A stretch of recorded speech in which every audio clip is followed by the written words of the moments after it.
안녕하십니까. 박훈탁TV입니다. 민주당이 자유선거의 종말을 가져오고 있습니다. 민주당이 선거에 관한 질문을 하면 중범죄로 처벌하는 법률을 만들고 있습니다. 민주당이 영구집권을 하게 되면 영원한 전쟁으로 가게 되는 이유가 있습니다. 민주당이 그 중심에 있는 군산의회 복합제 때문입니다. 방송 전에 한 말씀 드리겠습니다. 여러분들이 잘 아시다시피 제가 지금 해임 취소 행정소송 진행하고 있습니다. 광주에서 제기한 손해배상 청구 소송도 준비하고 있습니다. 제가 많이 힘들고 어렵습니다. 여기 후원 계좌 있습니다. 자율 구독료 내는 셈 치고 좀 도와주시기를 간곡하게 부탁드리겠습니다.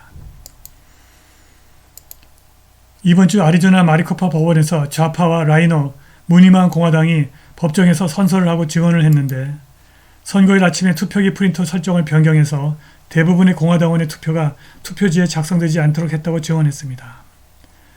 그런데 놀랍게도 마리코파 카운티의 판사가 그것이 의도적인 게 아니라고 말했습니다. 많은 표차로 쉽게 승리한 공화당 주지사 후보는 그녀의 정당한 선거에서 거부당했습니다.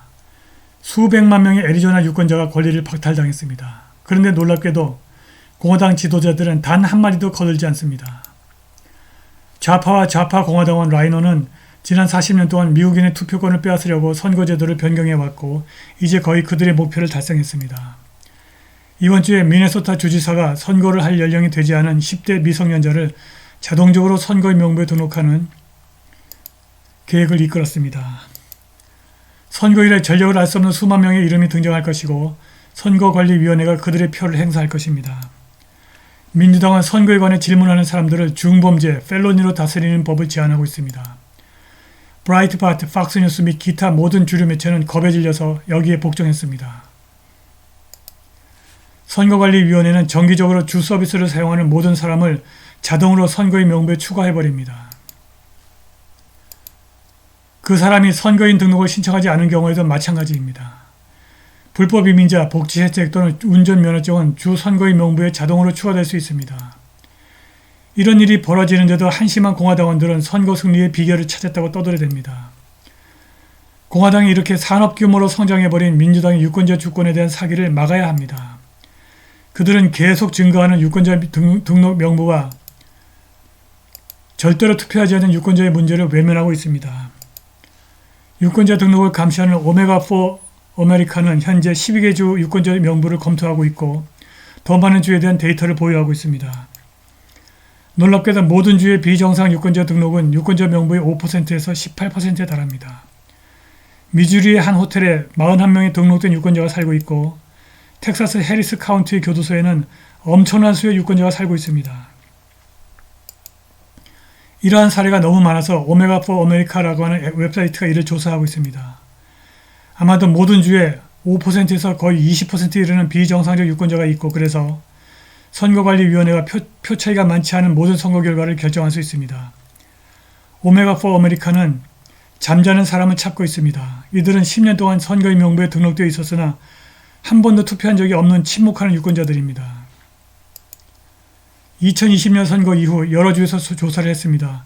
유권자 명부에 4년 이상 있었고 이전에 한 번도 투표한 적이 없는 유권자를 찾아냈고 그들이 2020년 11월에 투표를 했습니다.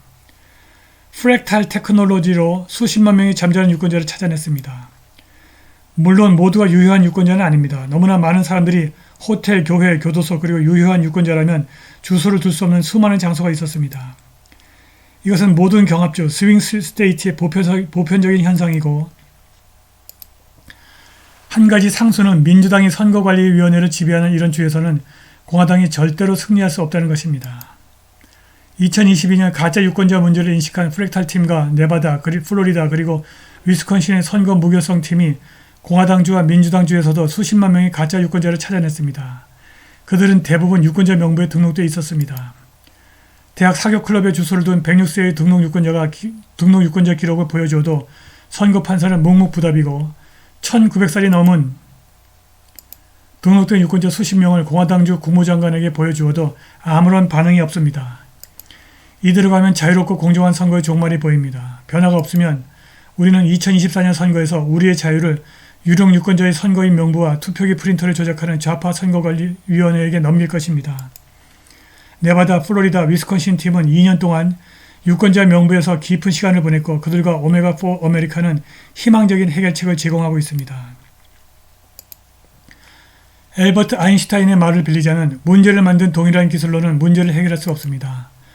프랙탈 팀과 오메가4 아메리카는 정부 데이터의 이의를 제기하기 위해서 정부 데이터를 사용하여 카운티 수준에서 실시간 매일 및 매주 유권자 명부를 정리하는 일련의 프로세스를 구축하고 있습니다.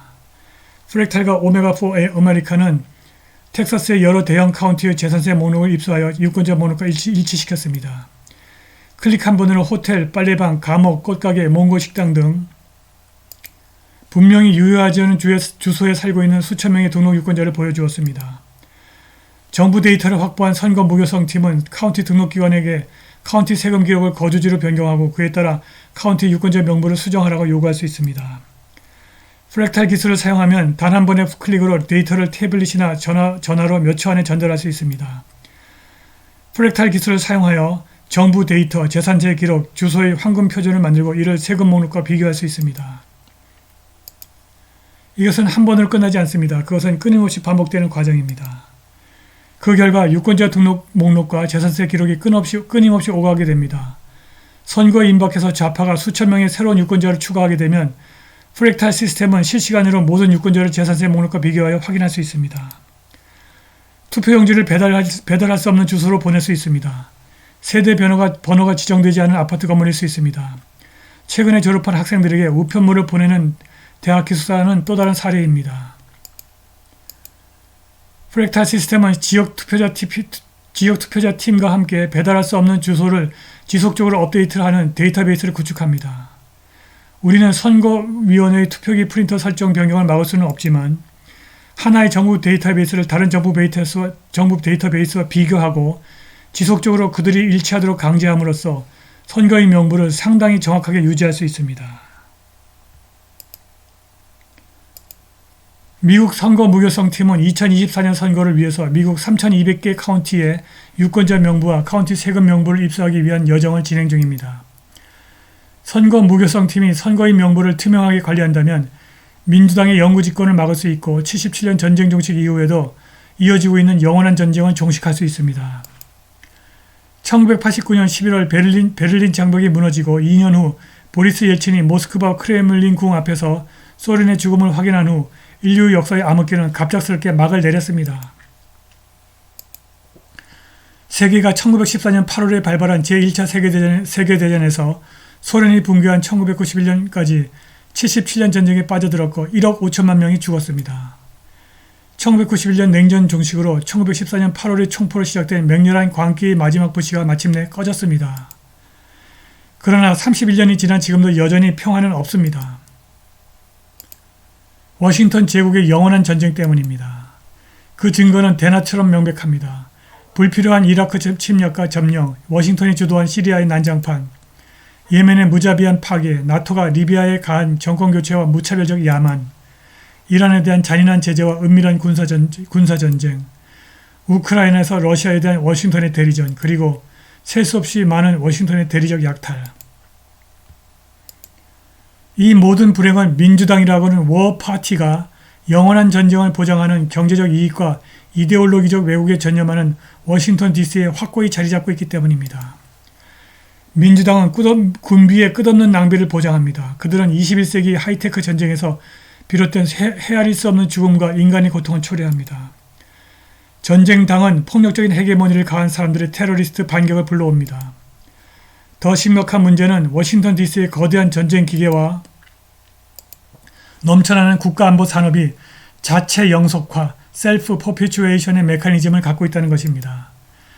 해외에서 침략, 점령 및 정권 교체를 하고 있지 않을 때 국무성 정책 결정자와 외부 계약자, 민주당의 로비스트와 싱크탱크 및 민주당 성향의 NGO의 방대한 기구는 새로운 제국주의적 모험을 해야 하는 이유를 찾느라고 매우 분주합니다. 그래서 77년 전쟁이 끝난 이후에도 워싱턴 DC에는 여전히 평화의 치명적인 위협이 도사리고 있습니다. 위대한 장군이자 대통령 드와이트 아이젠하워는 퇴임 시 고별사 초안에서 이들을 군산의회 복합체라고 불렀으나 결국 입법부에 대한 예의 표시로 의회를 삭제했습니다. 민주당이 군산의회 복합체의 중심에 있습니다. 민주당은 전쟁을 일으키고 공화당은 전쟁을 끝냅니다. 그것이 미국의 역사입니다. 선거인 명부의 투명한 관리로 민주당의 영구 집권과 영원한 전쟁을 막을 수 있기를 바랍니다. 오늘 방송은 여기까지입니다. 감사합니다.